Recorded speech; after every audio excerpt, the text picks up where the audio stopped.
Bonjour à toutes et à tous les gars, j'espère que vous allez tous très bien. Aujourd'hui on se retrouve pour une toute nouvelle vidéo. Enfin, j'ai été absent pendant un jour et franchement vous m'avez vraiment manqué. Il y a eu pas mal de mouvements sur le marché, sur le Bitcoin. Clairement vous vous souvenez, j'avais fait la vidéo juste après la fake news de BlackRock.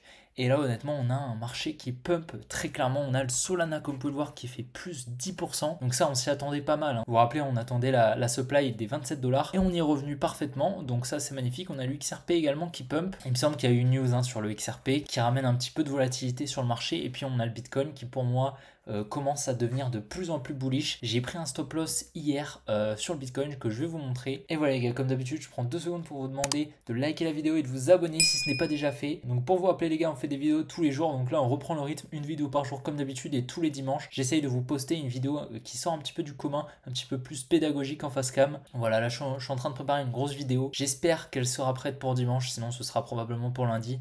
Enfin bref, on va essayer de faire au plus vite. Et puis les gars, dans cette vidéo, on ira sur Twitter très rapidement et puis ensuite on ira analyser le Bitcoin et quelques altcoins comme d'habitude, ainsi que le S&P 500. D'ailleurs, si vous avez des cryptos que vous voudrez que j'analyse, n'hésitez surtout pas à me le dire en commentaire, je le fais avec plaisir. Allez les gars, on est parti.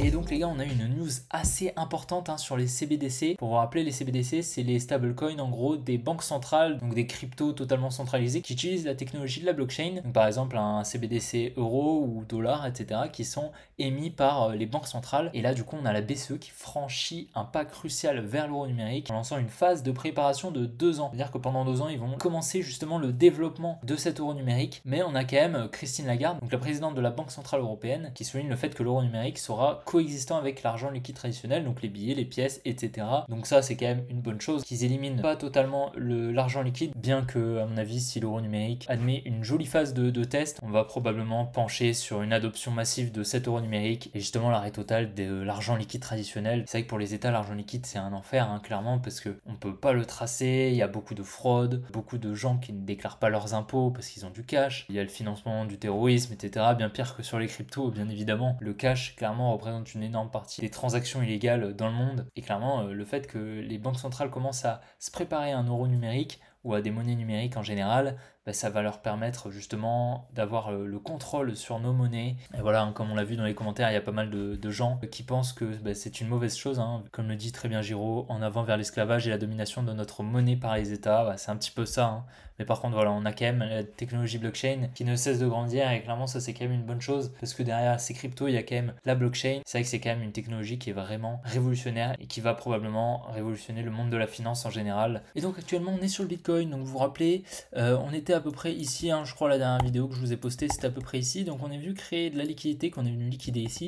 J'ai pris un short ici que j'ai clôturé à peu près ici en positif, parce que je trouvais que c'était pas très clean ce qu'on était en train de faire tout ça là, donc j'ai préféré close ici, ce qui m'a permis de faire une petite performance, mais bon c'est très léger. Et ensuite voilà, on est venu comme vous pouvez le voir créer des equal highs juste ici, et on est venu vraiment buter sur cette grosse résistance pour les retail, ce qui nous a permis de créer énormément de liquidité au-dessus de ces equal highs. Et donc en plus de ça on était juste en dessous de notre supply, donc voilà, on est revenu dedans, on a cassé la structure en lower time frame, donc j'ai pris un short comme vous pouvez le voir. Mais donc voilà, je me suis très vite fait liquider, donc à partir de ce moment là, et lorsqu'on est venu traverser notre supply, je me suis dit qu'on allait probablement faire des plus hauts, donc j'ai préféré regarder le marché faire son pump. Pour moi clairement on avait bien assez de liquidité pour engranger un mouvement baissier, donc si on n'a pas fait un mouvement baissier, ça veut tout simplement dire que on va pousser vers le haut. En plus de ça, voilà, on est passé au-dessus de ce high, comme vous pouvez le voir, on a quand même une jolie réaction, mais après on est reparti. Et donc voilà, depuis on a également traversé cette supply qui était intéressante en leur time frame en 1 minute, et également setup très intéressant. Comme vous pouvez le voir, on avait créé de la liquidité juste ici au nord. Et pourquoi on n'est pas venu faire des plus bas comme une distribution normale lorsqu'on est venu à liquider? Tout simplement parce qu'on est venu chercher notre trading range. Comme vous pouvez le voir, on est venu créer un petit peu de liquidité ici, ensuite liquider au sud, donc ça fait qu'en fait on avait ici une distribution et ici une accumulation. Comme vous pouvez le voir, on avait de la liquidité juste là, donc en fait ce qui nous a permis de créer en gros une réaccumulation. Ça fait que c'était pas du tout pertinent de rentrer par ici, alors que pourtant on a clairement l'impression que c'est une distribution, alors que pas du tout. C'est vrai qu'il ne faut pas se faire piéger. En plus de ça, on était vraiment dans une supply qui était réellement pertinente, donc on aurait pu réellement rentrer en short, mais bien sûr il ne le fallait pas, étant donné qu'on était venu chercher ici et on était venu effectuer la mitigation de cette dimen. Donc voilà, actuellement si on regarde en daily, comme vous pouvez le voir, là on est en train de créer de la liquidité, hein. C'est high, c'est pas du tout clean. Donc en fait voilà, hein, si on était réellement bearish, il aurait fallu qu'on vienne donc chercher toutes ces liquidités, effectuer cette grosse mèche là, comme vous pouvez le voir, effectuer très rapidement la mitigation de cette mèche, et ensuite directement dump. Vraiment il aurait fallu que ce soit très très rapide, afin de laisser le moins possible de liquidité ici, et ensuite créer une petite structure afin de pousser vers le sud. Et c'est pas ce qu'on a fait, comme vous pouvez le voir, ça fait vraiment pas mal de temps qu'on est ici et on n'a pas un setup très très intéressant, on n'a pas une jolie distribution qui se passe. Donc je pense clairement qu'on peut avoir un petit retracement par là ou même en dessous de ces lots ici, venir les chercher pour ensuite repartir. En tout cas voilà, je pense clairement que là si on doit pousser, on va venir pousser au-dessus de ces highs. Honnêtement j'ai de plus en plus l'impression que c'est ce qui va se passer.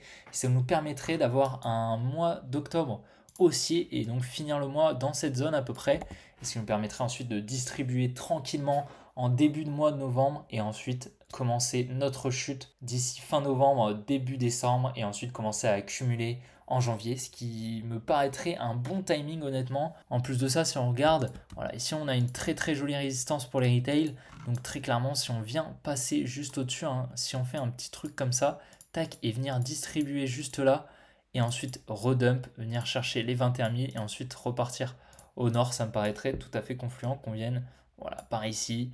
Et puis on aurait un très très joli setup qui pourrait se dessiner honnêtement.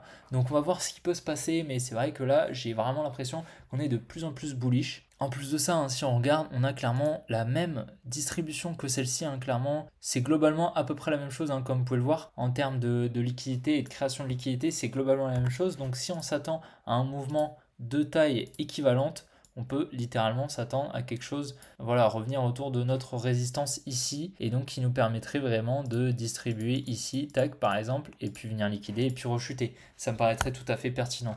En tout cas voilà, si on regarde sur BTC USDT par exemple, donc ça c'est le contrat spot, vous voyez qu'avec notre grosse mèche de la fake news, on n'est pas revenu chercher toutes ces liquidités.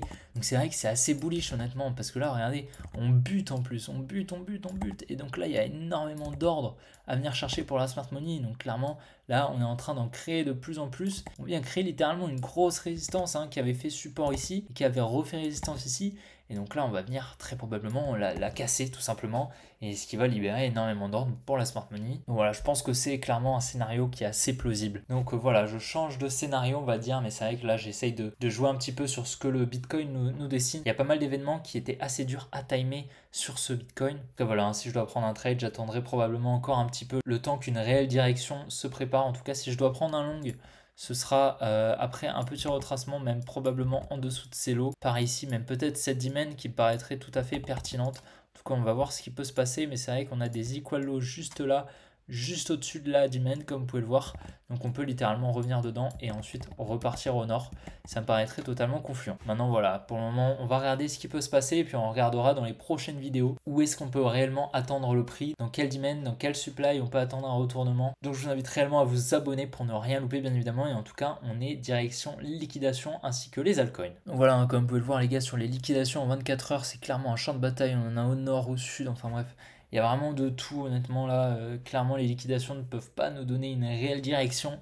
Ça, c'est évident, sachant que, bon, bah, comme je vous ai dit, il y avait des liquidités au-dessus de ces highs et c'est exactement ce qu'on a. Donc, on peut littéralement faire un petit high pour ensuite redescendre, ou alors redescendre, laisser toutes les liquidités au nord et ensuite repump. En tout cas, pour le moment, c'est vrai qu'on peut très peu se fier aux liquidations. Pour le moment, le mieux, c'est d'attendre, de voir réellement si on a une réelle direction qui se présente, et puis on verra pour prendre une position. Et donc voilà, hein, comme vous voyez sur le S&P, on avait une très très jolie distribution. On était venu parfaitement dans la dimen par contre, et voilà, on a distribué, créé une jolie résistance, la liquidé, et donc à présent on a exécuté un joli billet baissier. Honnêtement, bon, bah voilà, je pense qu'on va probablement avoir une petite réaction dans cette dimen. Maintenant, ça m'étonnerait pas du tout qu'on la traverse. Honnêtement, je pense que c'est ce qui va se passer. En tout cas, voilà, on va voir, hein, mais c'est vrai que là, on a eu quand même un joli mouvement baissier sur le S&P qui ne s'est pas du tout ressenti, hein, sur le Bitcoin, qui a totalement fait l'inverse du S&P. C'est vrai qu'on a une espèce de décorrélation ces derniers temps qui est quand même assez intéressante. Comme vous pouvez le voir les gars, on est sur le Solana et je vous fais un petit récapitulatif. Donc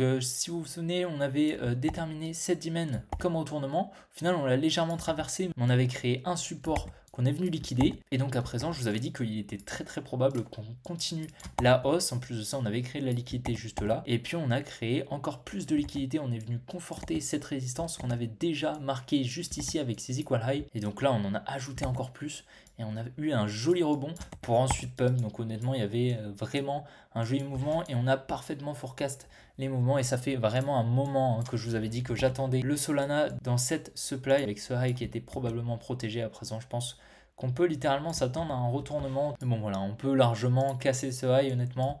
Bon, c'est pas ce que je privilégie, mais c'est vrai que bon bah voilà, on a quand même pas mal de liquidités juste au-dessus. Donc on verra ce qu'il va faire en tout cas. Voilà, moi j'attends quand même des plus bas plus tard pour le Solana. Je pense que ça arrivera d'ici la fin de l'année. On aura probablement un Solana, je dirais entre 4 et 12 dollars. Je pense que ça peut littéralement être possible. On va voir en tout cas ce qui peut se passer sur le Solana. C'est vrai qu'on avait parfaitement forecast ce joli mouvement haussier. Également, on a l'Ethereum qui pump bien. Et comme vous pouvez le voir, on est venu récupérer toutes les liquidités juste ici une première fois. Et ensuite récupérer ce lot pour ensuite effectuer un pump. Je vous avais dit qu'on allait probablement venir chercher tous ces lots. Comme vous le voyez en lower time frame, si on regarde, si on zoome un petit peu, on peut voir que je vous avais dessiné tous ces lots, on détenait pas mal de liquidités.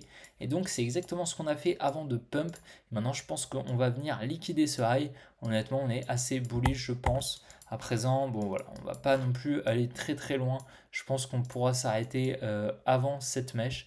En tout cas, on va voir, mais c'est tout à fait possible également qu'on revienne dans cette supply qui est extrêmement pertinente, qu'on attendait au tout début et qu'on va pouvoir tout à fait venir chercher honnêtement. Et ce qui nous permettrait de ensuite avoir un retournement et faire des plus bas, avoir un gros crash. On va voir en tout cas ce que l'Ethereum pourra nous proposer dans les prochaines semaines. Également sur le Chainlink, on a eu un très joli pump. Comme vous pouvez le voir, on était venu chercher ces lots juste ici, juste là, tac, on est venu liquider. Et puis donc on est revenu mitigated la demand juste là pour ensuite effectuer nos plus hauts. Comme vous pouvez le voir, j'attendais il y a un certain temps cette supply et on est donc revenu dedans. Bon, à présent, je pense qu'on va tranquillement effectuer la mitigation, peut-être un petit retracement pour ensuite repartir. Honnêtement, je pense que c'est tout à fait possible. On va voir en tout cas, mais c'est vrai que là, on accumule pas mal de liquidités comme vous pouvez le voir. En fait, ce qui se passe, c'est que pour avoir un joli retournement, il faut que ce soit très très rapide. Sinon, on accumule à chaque fois des liquidités au-dessus des highs et tout. Donc c'est pas safe. Donc on va très probablement pas tarder à venir les chercher honnêtement. On va sûrement avoir un retournement. Je trouve que cette demand est assez pertinente pour avoir un petit retracement et ensuite repartir à la hausse. Ça me paraîtrait tout à fait pertinent. En tout cas, je vais la surveiller. On verra en tout cas ce qu'il peut nous proposer. Mais c'est vrai qu'elle me paraît tout à fait pertinente. Et donc voilà les gars, j'espère que la vidéo vous aura plu. J'espère que je vous ai pas trop manqué pendant cette petite journée d'absence. En tout cas les gars, je vous invite vraiment encore une fois à liker la vidéo, à vous abonner si ce n'est pas déjà fait. Et puis on se retrouve demain les gars comme d'habitude pour une nouvelle vidéo. Allez, ciao les gars.